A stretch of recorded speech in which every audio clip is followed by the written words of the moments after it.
I'm Samantha Clarkson. So this week in Praxis, we were asked to read 2 different blog posts by 2 different authors. The first one was by the website Wait But Why, and the second one was by someone named Mark with a last name that I don't know how to pronounce, so we will just be calling him Mark. Both of the posts were about careers. Wait But Why was specifically about picking your career, and Mark's was about planning your career. Praxis gave us 4 questions regarding these posts, so why don't we just jump right in. The first question is, what is one insight from this week's content on approaching your career that you strongly agree with? I actually have one insight from each post that stuck out to me. The first one was from the Wait But Why website, which talked about how to pick your career. I think the biggest thing that stuck out to me from this post was when they talked about how a career is no longer a 40-year tunnel. It's no longer a 40-year commitment. You're allowed to hop around and do whatever you want nowadays, and you can stick with one job for 1 year or 10 years or as long as you want, but you always have the freedom to leave and try something new. And I feel like that's something people know but forget about. So it was kind of a nice, refreshing reminder, oh, if this one thing doesn't work out, I can go ahead and do something else if I want to. I, like most people, have a lot of interests that I would like to eventually delve into and explore and try to, make a career out of. The second one was from Mark's post. He talked about seizing every opportunity that you can, which I agree with. The whole reason I became a tennis instructor in the first place was because I, on a whim, took an opportunity.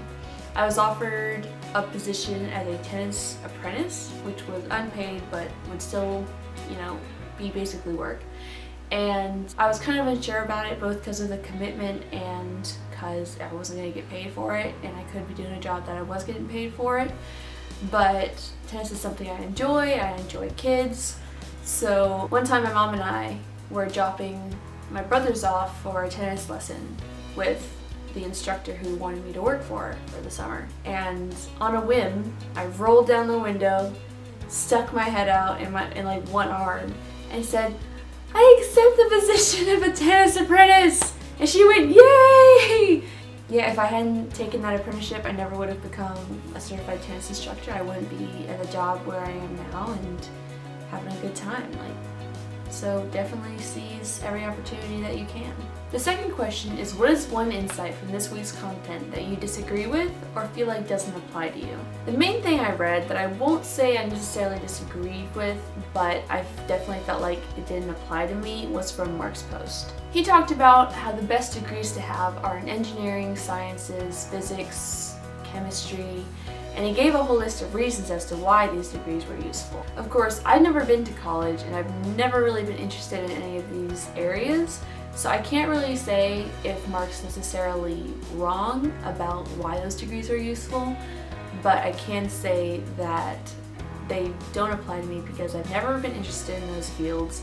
The vast majority of the soft skills and traits that he listed in his post that could be gained from getting one of these degrees can also very much and very easily be gained in the real world, doing actual productive work like what I'm doing in Praxis. The third question that Praxis wanted us to answer was, what is one thing that is on your top shelf of priorities from the Wait But Why post?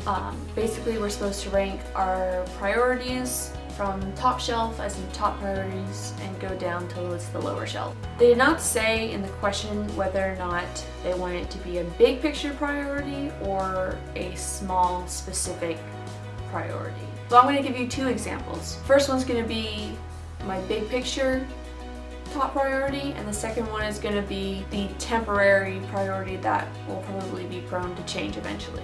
One overall and more permanent priority of mine is developing and maintaining both personal and professional relationships.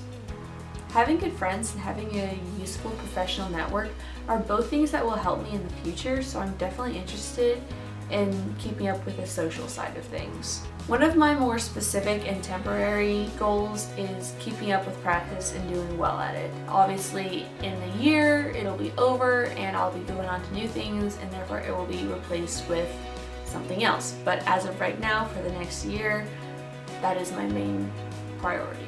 The last question is, what is one item that's on your bottom shelf of your priority shelf from the Wait But Why essay? This question took me a surprisingly long time to answer. I think mostly because I don't spend much brain power walking around thinking about what are not my priorities. Plus, every lower priority item that I could think of will probably move up eventually.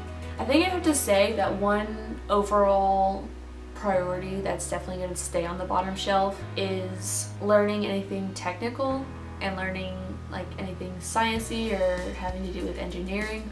Like we were talking about in question 2, I'm not really interested in those fields, so those will probably stay at the bottom unless I change my mind one day, which probably won't happen, but I mean, you never know.